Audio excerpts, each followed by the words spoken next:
Welcome to the deep dive. Today, we're tackling some really big questions. Mm-hmm.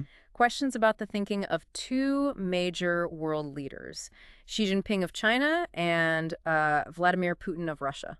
Right. Key players. Exactly. You flagged a recent online video for us, and the speaker in it, well, they offer their perspective on the current global situation. Yeah, covering quite a bit, geopolitical tensions, potential economic shifts. So our mission here is to really dig into those reflections. We want to pull out the core ideas about, what might be driving China and Russia. And figure out what it all could mean for the rest of us. Exactly. You sent this our way, probably because you're looking, like many of us, to get beyond the headlines. Yeah, looking for a more nuanced understanding of these really complex relationships. So we've gone through the material. We have, and we've tried to identify what seem to be the key arguments, the main points about intentions and strategies. We want to give you a clearer framework, hopefully, for making sense of it all. Okay, so Xi Jinping, where do we start? Well, the picture painted by the speaker in this video, it's quite interesting. How so? Instead of focusing on military stuff, aggression, the argument is that Xi Jinping's primary focus is actually constructive. It's on building a new global economic system. That is a significant assertion. Building, not just disrupting. Right. What were your initial thoughts when you heard that? Well, what's fascinating there is the emphasis on, long-term influence through economic power. Okay. It suggests a strategy that's more about building alternatives, attracting partners through economic benefit, not direct confrontation. That makes sense. Think about it. And how did that contrast with, say, historical power shifts? Yeah. Usually more conflict-driven, right? That's a great point. Yeah, history often shows military conflict alongside these shifts. So this idea of an economic battleground that feels like a potentially significant departure. Mm-hmm. And the speaker suggests is economic competition, it's really focused on providing an alternative to the current U.S.-led world order. Like saying, here's another option, a different way. Exactly. And maybe it works better for you. Right. And if you look at things like the Belt and Road Initiative, Yeah. you can see China actively building those economic links, that infrastructure across different continents. So the speaker's perspective kind of aligns with that observable action. It does. It suggests a deliberate strategy, building a parallel economic ecosystem. Okay, now this is where it gets, I think, really thought-provoking. The video talks about a potential de-dollarization strategy. Yes. The dollar. The claim is China's planning to sell off its huge holdings of American debt, maybe even at a loss, Which could flood the market. and weaken the dollar significantly. Can you quickly explain, for anyone less familiar, what de-dollarization practically means here? Sure. So for decades, the U.S. dollar's been, well, the king, the main currency for global trade finance. Right. De-dollarization means moving away from that. Countries, trading blocs, reducing how much they rely on the dollar for, like settling international deals or holding their reserves. So China selling off U.S. debt could be one way to do that, cut its dollar holdings, maybe boost other assets. And the speaker takes it even further. They suggest the BRICS nations, that's Brazil, Russia, India, China, South Africa, plus others may be joining. A growing bloc. They're apparently preparing to launch not one, but two virtual currencies. Two. Wow. And one might appear quite soon, maybe even later this year. That sounds like a direct challenge to the dollar. Oh, it certainly has that potential. If the BRICS nations, they represent a huge chunk of the world's population and economy. Yeah. If they set up viable alternative currencies for trading among themselves, that could definitely lessen their need for the dollar. What would make them viable, though? Well, the specifics are key, right? The tech behind them, how they're managed, governance. That would determine if they actually succeed. And the speaker also argues, quite compellingly, I thought, that recent U.S. trade policies, like tariffs, might have actually backfired, might have accelerated China's plans for this new financial system. Like unintended consequences. Exactly. The idea that outside pressure can sometimes just strengthen resolve, push existing plans forward faster. What's your take on that? It's plausible, definitely. Economic pressure can incentivize nations to find alternatives, reduce their vulnerability. Makes sense. If China sees U.S. policies as a long-term threat to its economy, it makes perfect sense that they'd prioritize developing their own independent financial tool. So let's play this out. If these new BRICS currencies, let's say they gain traction, and the dollar's role in trade starts to shrink within these countries, what happens then? What are the ripple effects for Western economies? Well, speaker suggests potential crisis, right? Western stock markets, weakening currencies. How would that actually unfold? Can you elaborate a bit? Sure. The global financial system, it's deeply interconnected. So a big shift away from the dollar could hit demand for dollar assets. Okay. That could mean the dollar depreciates, its value drops, Right. which in turn could make imports more expensive for Western consumers, businesses, Okay. potentially fueling inflation. And investments. A weaker dollar could also hit the value of investments held in dollar assets. So yeah, potentially impacting stock markets. This brings up another point the speaker raises about Europe. Europe's position? Yeah. Should European nations be, reconsidering their close trade ties with Asia?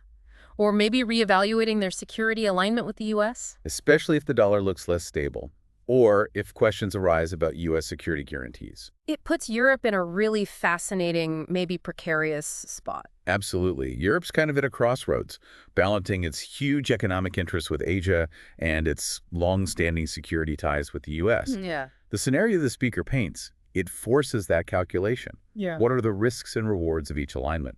It raises questions about Europe's long-term strategic autonomy in this changing world. But it's important to note, through all this talk of economic strategy, financial shifts. Yes. The speaker is quite clear in emphasizing that China's approach, at least according to this interpretation, seems tactical, economic, not necessarily aggressive in a military sense. Right. It's framed as competition for economic influence, not a march to war. That distinction feels important. It is. Because while economic competition absolutely has huge geopolitical consequences, this view suggests China's main tools are economic and strategic, reshaping the financial architecture, not, global military confrontation. Okay, let's shift gears then. Let's look at Vladimir Putin's thinking as presented in the video. Okay. Russia and Ukraine. Here, the speaker argues Putin's focus in Ukraine has shifted away from seeking a negotiated peace. And towards what? Towards the removal of the current Ukrainian leadership, regime change. That suggests a potentially more entrenched position, doesn't it? Yeah. Less flexible. Yeah.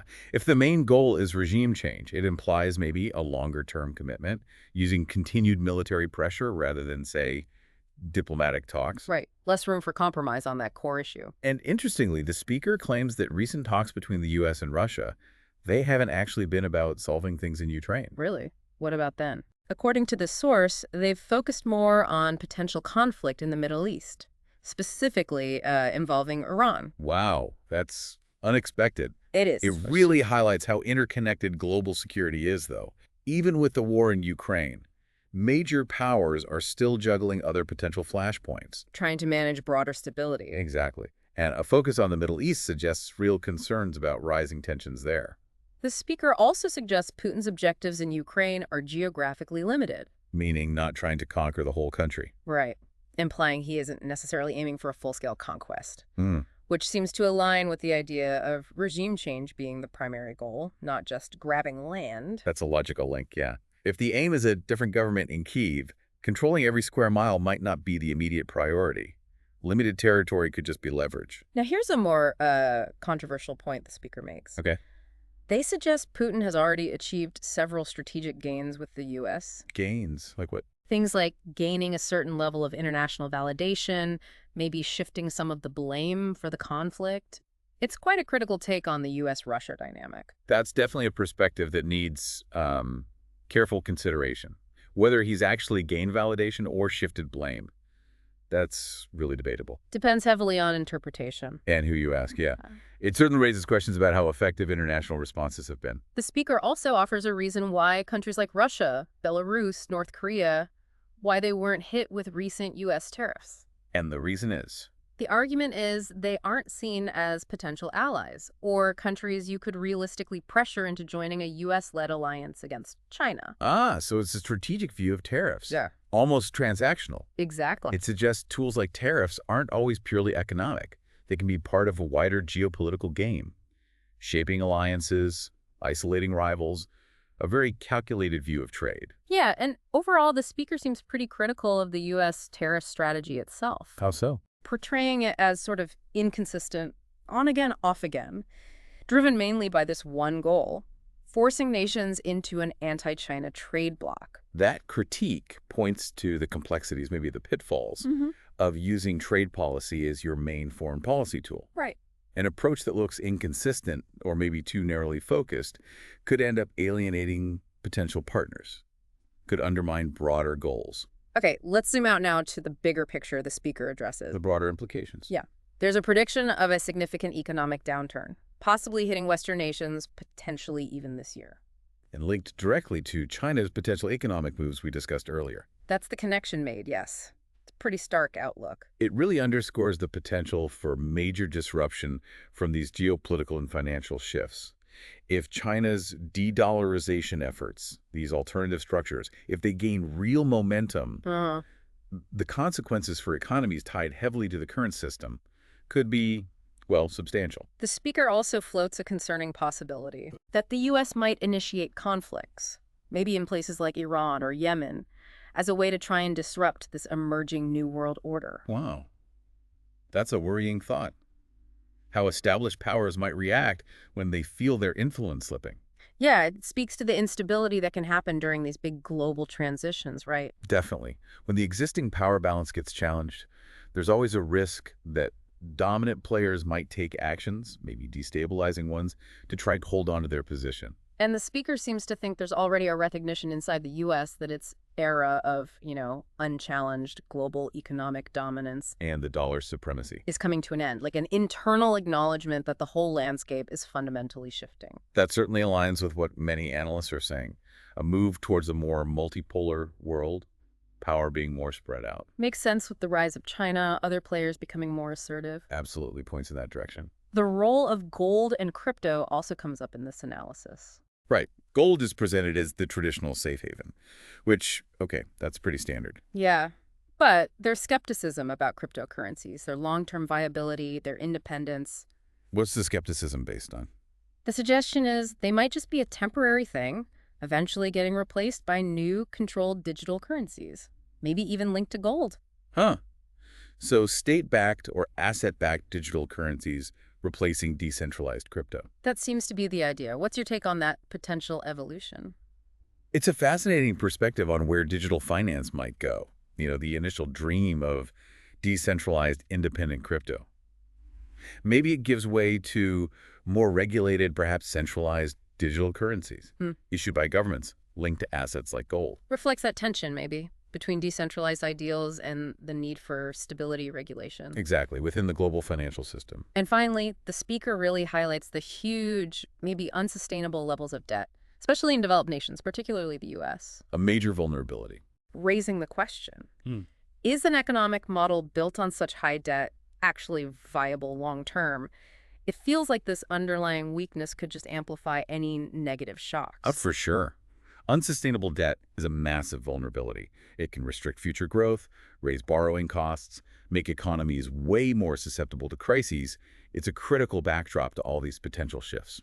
So, okay, let's try and bring it all together. This deep dive into the speaker's reflections. It suggests a world where Xi Jinping is maybe focused on building economic power, challenging the dollar. While Putin's strategy in Ukraine might be shifting more towards regime change, less towards negotiation. Right. And underneath it all, there's this looming possibility of a major economic downturn, especially hitting the West. Driven partly by these power shifts. And the potential for more geopolitical instability as the whole global order seems to be transforming. Precisely. You came to us looking for a clearer understanding of these complex dynamics. And we hope this exploration of the speaker's perspective has given you a more nuanced view, a framework for thinking about the potential strategies of these leaders and the powerful forces shaping our world right now. Absolutely. And on that note, thinking about the speaker's analysis, this interconnectedness of economic shifts and potential conflicts, what do you see as the most likely catalyst for the next major global upheaval? And maybe, how might individuals even begin to think about preparing for such a shift? That's a big question to leave folks with. It is. A lot to digest, for sure. Thanks for joining us for this deep dive.